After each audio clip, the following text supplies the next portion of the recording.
자, 우리가 지난 몇 주간 유명 여건 집회를 했습니다. 그래서 제가 이제 한 4주 동안 집회하면서 혹시 우리 성도들이 영적으로 좀 이렇게 내려가 있으면 어떨까 하고 지난주에 좀 걱정을 했어요. 그런데 이제 성경 학습을 하니까 그런 생각이 기우, 잘못된 괜한 걱정이었다는 것을 알게 되었어요. 얼마나 집중해서 학습하고 얼마나 말씀을 사모하는지 제가 깨달은 것이, 야, 우리 한중사랑교회 성도들이 믿음이 정말 좋구나.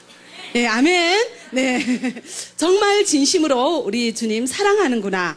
네, 그렇게 느꼈습니다. 네, 그래서 오늘도 우리 주님께서 주시는 말씀을 듣도록 하겠습니다. 오늘 본문에는 사레가 나오죠. 예, 사라의 옛날 이름이죠. 사레가 인간적인 방법을 사용하는 그런 장면이 나옵니다. 하나님께서는 아브라함에게 약속을 하셨죠. 자녀를 약속하셨습니다. 그 자녀를 약속하셨는데 어느 정도로 약속을 하셨습니까? 별과 같이 많은 자녀를 주겠다고 약속을 하셨어요. 예, 그래서 창세기 12장에 보면은 아브라함이 큰 민족을 이루고 그 자손이 별과 같이 많아지리라고 수도 없이 수차례 약속을 하셨는데 가나안 땅에 들어온 지 10년이 지났어요. 10년 동안 그 약속이 이루어질 기미가 안 보여요. 그래서 기다리다가 지친 사레가 참 좋은 방법을 하나 생각을 했습니다. 예, 그게 어떤 방법일까요? 자, 창세기 16장 1절부터 3절까지 우리 같은 목소리로 한번 읽어보겠습니다. 아브라함의 아내 사레는 출산하지 못하였고 그에게 한 여종이 있으니 이름은 하갈이라. 사레가 아브라함에게 이르되 여호와께서 내 출산을 허락하지 아니하셨으니 원하건대 내 여종에게 들어가라. 내가 혹 그로 말미암아 자녀를 얻을까 하노라 하매 아브라함이 사레의 말을 들으니라. 아브라함의 아내 사레가 그 여종 애굽 사람 하갈을 데려다가 그 남편 아브라함에게 처불어 준 때는 아브라함이 가나안 땅에 거주한 지 10년 후였더라. 아멘. 여기 창세기 16장에는 아브라함이 나오고 한 장 뒤에 17장 가면 아브라함이 아브라함으로 변하죠. 사레가 사라로 변하는 거예요. 아브라함은 존귀한 아버지, 아브라함은 열국의 아버지. 그 이름의 폭이 넓어집니다. 사레는 여주인, 나의 공주님 이런 뜻인데 사라는 열국은 여러 나라죠. 이 세상의 모든 나라의 어머니라는 뜻으로 사라로 변하게 됩니다. 근데 오늘은 16장이니까 아직 이름이 변하지 않고 사레라고 하죠.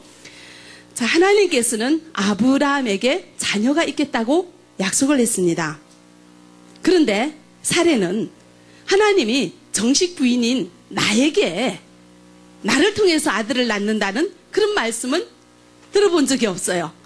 그래서 이제 이 사레는 아브라함의 씨만 받으면 되겠지. 예, 그렇게 해서 여종을 아브라함에게 첩으로 주었습니다. 자, 이럴 때 아까 읽은 본문에서는 아브라함이 하나님에게 물어보았습니까? 물어보았다는 그런 흔적이 없죠. 예, 그래서 그냥 물어보지도 않고 그렇게 첩을 주었습니다. 근데 이것이 그 당시 고대 근동의 풍습이었어요. 한 남자가 여러 여자를 거느리는 거, 축첩제도가 이 당시의 풍습이었어요. 근데 사레는 남들 따라, 남들도 그렇게 사니까 우리 아브라함도 그렇게 해서 아들만 얻으면 되지. 이제 이렇게 생각을 했습니다. 그래서 사레의 아주 그럴듯한 좋은 제안을 아브라함이 듣고 그 사레의 제안을 받아들였죠. 그래서 다른 여자를 얻어도 무방하지 않을까. 이런 자기 스스로 합리화를 하면서 사라의 여종 하갈을 첩으로 얻게 되었습니다. 이렇게 사탄의 유혹은 아주 그럴듯하게 우리에게 들리게 되어집니다. 그렇지만 이런 유혹을 이겨내는 방법은 말씀에 비춰보아야 하죠. 자, 그러면은 사레는 정식 부인인 자기가 아닌 다른 여자의 몸을 빌어서 낳은 자녀도 하나님께서 주신 거라고 이렇게 생각을 했는데, 이것이 하나님 앞에 맞습니까? 틀립니까? 이것이 맞지가 않죠. 창세기 1장에 보면은 하나님께서는 아담에게 철을 몇 명을 주었습니까? 하와 한 사람을 주었죠. 그래서 일부 일처가 가장 성경적인 가정의 모습이죠. 그런데 창세기 1장에 보시면은 이렇게 부모를 떠나 이 여자와 남자가 한 몸을 이룬다고 얘기를 했습니다. 그래서 부부는 한 몸이에요. 두 몸이 아니라 한 몸이에요. 그래서 아담에게 준다는 것은 하와에게 준다는 것과 마찬가지요. 아브라함에게 준다는 것은 사레에게 준다는 것과 같은 말입니다. 한 몸이기 때문에 떼어서 생각할 수 없는 그런 하나 된 부부이기 때문에 아브라함에게 주신다는 것은 사레에게 준다는 하나님의 말씀입니다. 그런데 사레는 이렇게 하나님의 말씀을 정확하게 알고 생각하지 않기 때문에 그냥 다른 사람들 따라서 남들 따라 남들처럼 그렇게 이제 하나님의 거룩한 택한 백성이 그렇게 살아가는 모습을 보게 됩니다. 우리도 이렇게 유혹을 받을 때가 있습니다. 하나님의 말씀은 멀리 있고 현실은 가깝고 우리의 욕망은 날마다 우리에게 손짓을 합니다. 그런데 이런 욕망을 거스르기가 어려워서 우리는 하나님의 방법보다 세상 방법을 따라서 살아갈 때가 참 많이 있습니다. 기다리지 못해서 성급해서 인간의 방법을 쓸 때가 있습니다. 유명 여건도 그렇죠. 한국 들어올 수가 없어서 내 여건 그대로 정직하게 가만히 있으면 한국 들어올 수가 없어서 나이 올리고 이름 바꾸고 얼굴 바꾸고 남들 하니까 세상 사람 따라서 하는 거는 괜찮겠지. 남들 하니까 나도 하면 어때? 그렇게 해서 우리의 욕망이 하나님의 말씀을 거스르고도 그 욕망을 합리화하면서 이렇게 살아왔던 적도 있습니다. 그런데 갑자기 지문인식이라는 것이 생기는 바람에 합법으로 자유롭게 왕래하던 사람들까지도 범죄자가 되어서 이래는 도리어 출국당하는 그런 우스운 일들이 요즘 벌어지고 있습니다. 법대로 살지 못한 대가를 치르고 있죠. 하나님의 기뻐하시는 방법대로 한 일에는 하나님의 기뻐하시는 열매가 나타나고 하나님이 기뻐하지 않는 방법대로 산 사람에게는 하나님이 기뻐하지 않는 결과가 나타난다는 것을 알 수가 있습니다. 사레가 아들을 얻기 위해서 하갈이라는 여종을 아브라함에게 주었습니다. 하나님이 기뻐하는 방법입니까? 아니죠. 하나님이 기뻐하지 않는 방법을 썼습니다. 어떤 결과가 나타날까요? 자, 창세기 16장 4절 우리 같이 읽어보겠습니다. 아브라함이 하갈과 동침하였더니 하갈이 임신하매 그가 자기의 임신함을 알고 그의 여주인을 멸시한지라. 아멘. 자, 하갈이 임신은 했습니다. 그런데 문제가 생긴 것은 하갈이 사레를 멸시했습니다. 하갈은 여종이에요. 종이에요. 근데 이 종이 주인인 사레를 멸시했어요. 왜냐하면은 자기의 아들이 상속자가 될 거니까. 이제는 사레 따위는 눈에도 안중에도 없어요. 자기 아들이 어떤 사람입니까? 아브라함의 뒤를 이어서 상속자가 될 거라고 확신하고 있었기 때문에 이제는 굉장히 교만해졌어요. 그래서 도리어 사레를 조롱하고 모욕하고 무시하고 멸시하고 사레에게 복종하지 않고 자기 마음대로 그렇게 살게 되었습니다. 그래서 이 집안에는 사랑이 식어지고 시기와 질투와 이런 화목이 깨어지는 그런 불행한 일들이 생기게 되었습니다.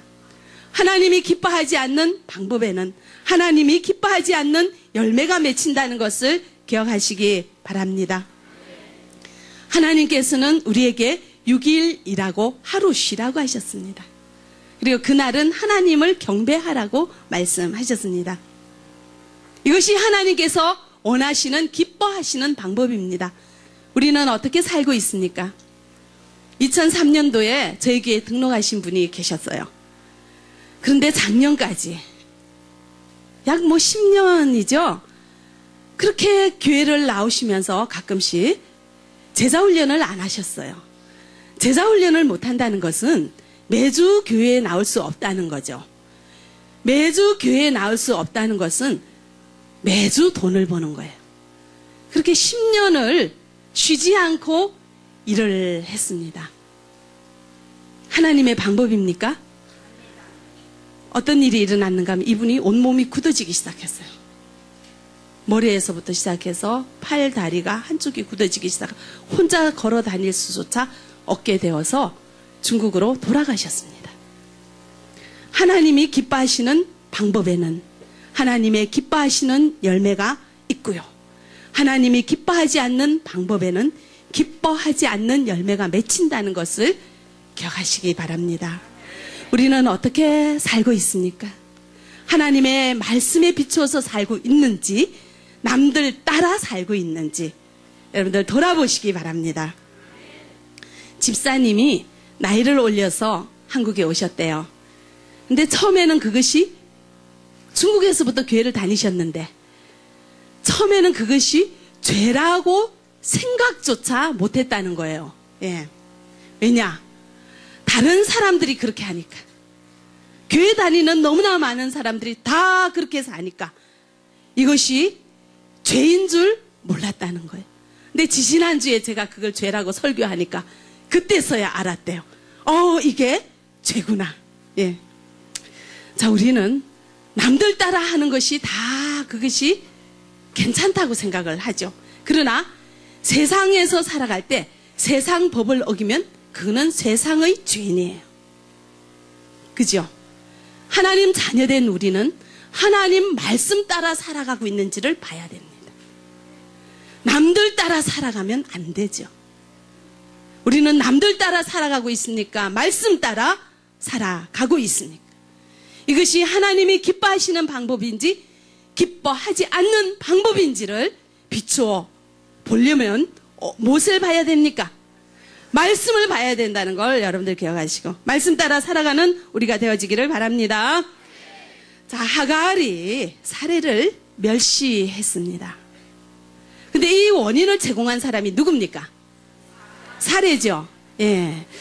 그런데 사례는 자기가 원인을 제공했다고 생각을 합니까?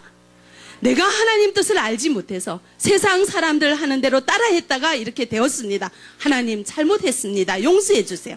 이제는 하나님이 기뻐하시는 방법대로 살겠습니다. 하나님이 원하시는 뜻대로 살겠습니다. 하나님이 나에게 자녀를 준다고 했는데 그것을 기다리지 못한 나의 불신앙을 용서해 주십시오 하면서 주님 앞에 용서를 구해야 되는 것이 정상이죠. 근데 사례가 그렇게 했습니까? 자, 5절을 우리 같이 읽어보겠습니다. 사례가 아브라함에게 이르되 내가 받는 모욕은 당신이 받아야 옳도다. 내가 나의 여종을 당신의 품에 두었거늘 그가 자기의 임신함을 알고 나를 멸시하니 당신과 나 사이에 여호와께서 판단하시기를 원하노라. 예, 아브라함에게 이렇게 말합니다. 내가 받는 모욕을 당신이 받아야 옳도다. 내가 왜 그깟 여종한테 이렇게 멸시를 당하는가? 내가 받아야 될 것이 아니라 이 멸시를 누가 받아야 된다고요? 아브라함이 받아야 된다고 얘기를 합니다. 이 말은 뭡니까? 누구 탓이죠? 아브라함 탓인 거예요. 남의 탓을 하고 있죠. 예. 사례는 2절에 보면 자신의 태를 열지 않는 분이 하나님이라고 분명히 얘기를 합니다. 그래서 아이를 낳게 하는 분도 하나님이요, 아이를 못 낳게 하는 분도 하나님이라는 거 알고는 있어요. 우리도 그렇죠. 신앙은 있어요. 그러나 막상 문제가 닥치면 하나님은 멀리 있어요. 내 마음대로 해버려요. 다른 사람들 따라서 그렇게 살아가고 있지는 않는지 믿음의 때를 기다리며 하나님의 뜻을 분별해야 하는데 그러지 못하고 사례가 성급하게 다른 여종을 아브라함에게 줘버렸습니다. 네, 우리도 그렇죠. 조금 일이 잘못되면 왜 이런 일이 생깁니까? 하나님, 제가 잘못한 일이 무엇입니까? 주님 앞에 엎드려서 나의 허물과 가오를 돌아보아야 하는데 우리는 그렇게 하지 못하고 상대방에게 모든 탓을 돌리는 그런 경우가 많이 있습니다. 예. 여러 명이 외출을 했어요. 같이 이제 어디를 가는데 골목길을 이렇게 쭉 걸어가고 있었어요. 모든 사람이 다 한 곳으로 따라갔는데 한 사람이 어디론가 다른 골목으로 사라져 버렸어요. 그래서 그 사람들은 한 사람이 잊어버렸으니까 앞으로 나가지도 못하고 그 자리에서 그 사람 찾는다고 얼마나 고생을 했는지 봤더니 정반대 쪽으로 간 것을 발견하고 가서 그 사람을 데리고 왔습니다. 그럼 이 사람은 자기 때문에 많은 사람들이 이렇게 고생하고 시간 낭비하고 다른 일 못했으니까 와서 뭐라고 해야 됩니까? 나 때문에 이렇게 사람들 그냥 고생했네요. 죄송합니다. 이렇게 해야 되죠. 근데 그 사람이 뭐라고 하는가 하면은 왜 내가 절로 갈 때 나한테 와서 나 안 데리고 갔냐고. 왜 나에게 바른 길을 안내를 안 해줬냐고. 왜 나를 저쪽 길로 가도록 그냥 두었는가 보고도. 그러면서 와서 도리어 큰 소리를 치는 것을 보았습니다. 누구 탓을 하는 거죠? 남의 탓을 하는 거죠. 예, 회사 출근할 때도 우리는 따르릉 해놓고 이제 그 시간에 맞춰서 일어나죠. 근데 이제 가끔 늦잠을 잘 때가 있어요. 그래서 늦잠 자서 일어나면 어떻게 해야 됩니까? 내가 못 깼네. 빨리 가야 되겠다. 이래야 되죠. 근데 옆에 사람 보고 그러죠. 왜 안 깨워줬냐고. 우리는 우리의 24시간 일상생활 가운데 내가 잘못했습니다. 먼저 합니까? 남의 탓을 먼저 합니까? 여러분들, 우리의 생활 습관이 남의 탓을 먼저 하는 것이 너무너무 굳어버려가지고 우리는 남의 탓을 하는지조차 모르면서 항상 원망과 불평 가운데 살고 있습니다. 남의 탓을 하는 사람이 감사할 수가 없어요. 모든 것이 주변 사람 탓이고 모든 것이 환경 탓인데 남의 탓을 하는 사람 앞에는 감사와 찬양이 나오기보다 원망과 불평과 세상에 대한 저주가 끊어지지 않고 있습니다. 그렇게 살아가는 인생이 행복하다고 말할 수가 있을까요? 없죠. 자, 우리의 생활 습관을 돌아볼 수 있기를 바랍니다. 신앙생활의 출발은 제가 잘못했습니다. 제 잘못입니다. 이렇게 먼저 시작하는데 우리 생활에 변화가 있고 성숙한 그리스도인이 될 수 있고 그래야지 하나님 앞에 갔을 때 칭찬받고 그랬을 때 나를 인하여 하나님 나라가 완성되어집니다.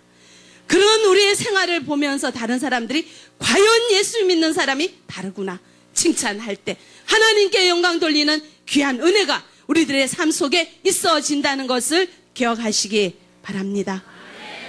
창세기 16장 6절 보겠습니다.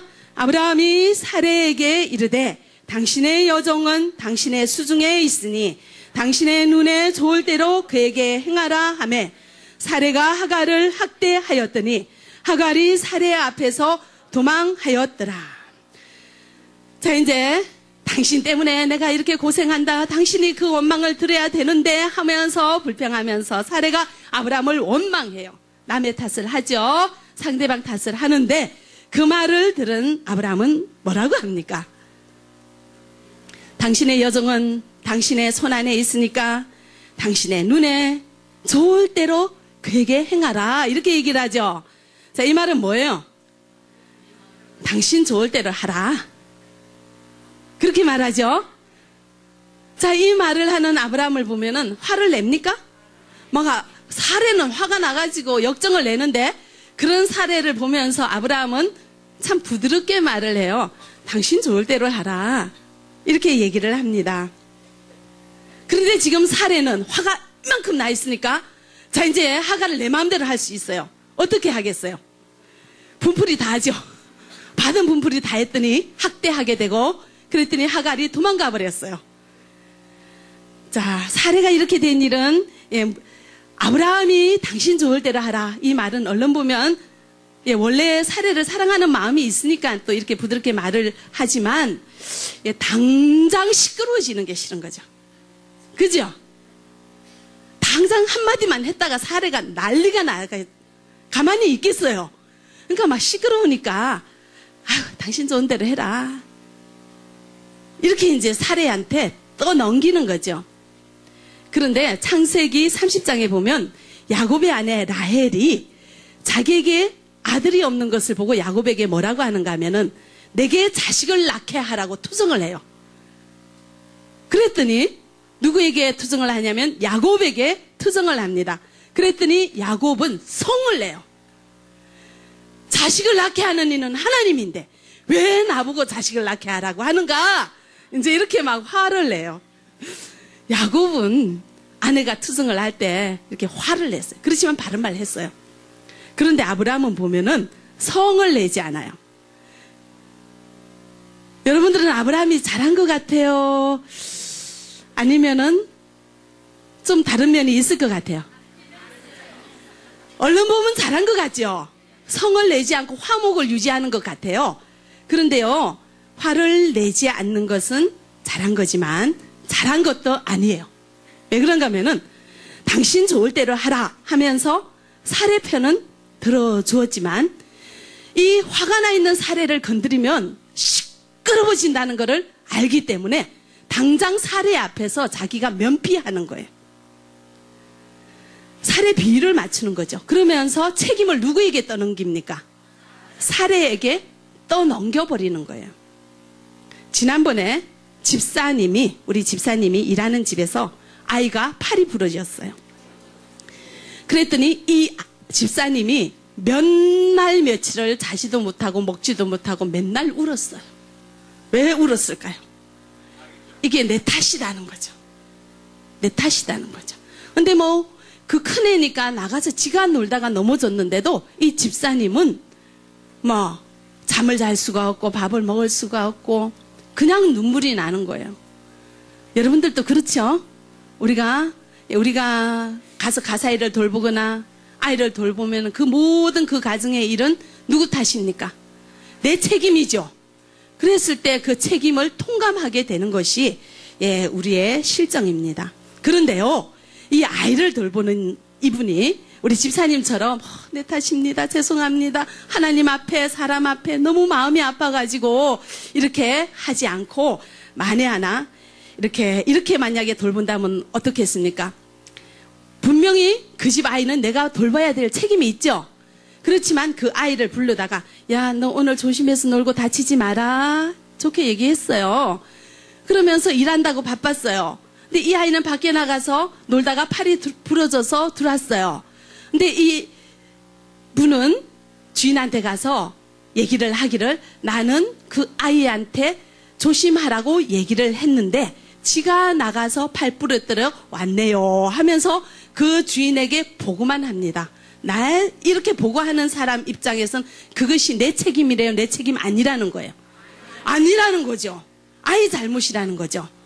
자, 이렇게 얘기하는 사람의 입장은 내 책임 없다는 거예요. 과연 이 사람에게 책임이 없습니까? 이렇게 말하면 주인이 어떻게 생각하겠어요? 괘씸하죠. 그냥 아이를 잘 보라는 것은 아이의 안전과 모든 것을 책임지고 보살펴 달라고 맡긴 거죠. 근데 이 사람은 책임을 떠넘겼죠. 누구에게? 아이에게 떠넘겼어요. 이렇게 말할 수는 없습니다. 아이를 맡은 것은 아이의 안전과 모든 것을 책임지고 돌본다는 것을 뜻합니다. 가정을 맡은 것은 가정의 모든 것을 책임지고 돌본다는 의무와 책임이 있습니다. 교회를 맡은 것은 교회의 모든 것을 책임지고 돌본다는 의무와 책임이 있습니다. 그래서 교회를 맡은 저는 우리 교회에서 무슨 일이 있으면 제가 책임져야 되는 것이 원리이죠. 세상 원리이기도 하고 하나님의 원리이기도 한 것입니다. 자, 그러면은 아브라함에게 아무 책임이 없습니까? 아브라함은 가장이에요. 그 가정에 일어나는 모든 일은 누구 책임입니까? 아브라함 책임이에요. 자, 이렇게 불화가 생겼어요. 시기하고 멸시하고 여주인과 종간에 뭐 이게 난리가 났습니다. 이럴 때 아브라함은 사례에게 네 좋을 대로 하라 하고 쓱 자기만 빠지면 아브라함은 얼른 보면은 참 좋은 사람 같아요. 화를 안 내니까. 그렇지만 가장이란 것은 그 가정에게 내 책임 없다 하고 또 미는 것이 가장이 아니라 그 가정에 화목과 사랑이 있게 하도록 해야 되는 그런 책임이 있죠. 적극적으로 해결해야 되는 책임이 있다. 하갈을 불러가지고 왜 주인을 멸시하느냐 얘기를 하고 따끔하게. 그리고 그 가정이 화목하도록 본인이 팔을 걷고 나서서 본인이 해결을 해야 되는 그런 책임이 아브라함에게 있는 것입니다. 네.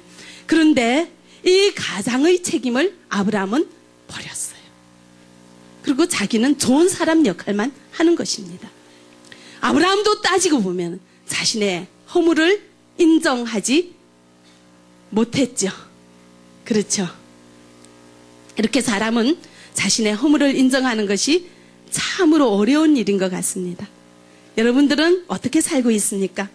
무슨 일을 만나면 먼저 나의 허물입니다. 내가 잘못했습니다. 내 책임입니다. 이렇게 말합니까? 상대방에게 은근히 다 떠넘겨버리고 이것은 누구 탓입니다. 저거는 누구 탓입니다. 이렇게 살고 있는지 돌아볼 수 있기를 바랍니다. 아이들이 밖에 나가서 잘못하면 여러분들은 어떻게 생각합니까? 제가 잘못 키웠네요. 제가 잘못했습니다. 이렇게 이야기합니까? 아니면은 여기 여자분들이 많으니까 아니면 꼭 지 아빠 닮았네. 꼭 하는 게 머리 끝에서 발끝까지 꼭 지네 아빠 저렇게 빼닮아가지고 하는 짓거리는 다 저렇게 한다고. 자, 누구 탓입니까? 예, 멀쩡한 남편 탓이죠. 우리 남자분들도 그래요. 아유, 꼭 지 엄마 닮아가지고 하는 꼬라지 하고는. 누구 탓입니까? 아내 탓이죠. 이렇게 우리는 누구 탓하기를 좋아해요. 남의 탓하는 것이 머리끝에서 발끝까지 우리에게 배어 있습니다. 우리 일상 가운데 배어 있습니다. 여러분들은 어떻게 살고 있는지 돌아볼 수 있기를 바랍니다. 나의 잘못이 먼저 내 눈에 띄는 은혜가 있기를 바랍니다. 그런 사람이 변화해요. 그런 사람이 성장해요. 그런 사람이 칭찬받아요. 다윗이 그랬잖아요. 그죠? 다윗은 제가 잘못했습니다. 먼저 하는 사람. 그러니까 하나님께서 다윗을 볼 때 하나님 마음에 합한 자라고 하는 거예요. 하나님 마음에 합한 자는 밖에 뭐 위대한 업적을 하는 것보다 이 심령 속에서부터 마음 깊숙한 데서부터 주님을 진심으로 사랑하고 주님 말씀으로 날마다 무장해서 날마다 말씀에 비추어 자기 자신을 돌아보는 사람.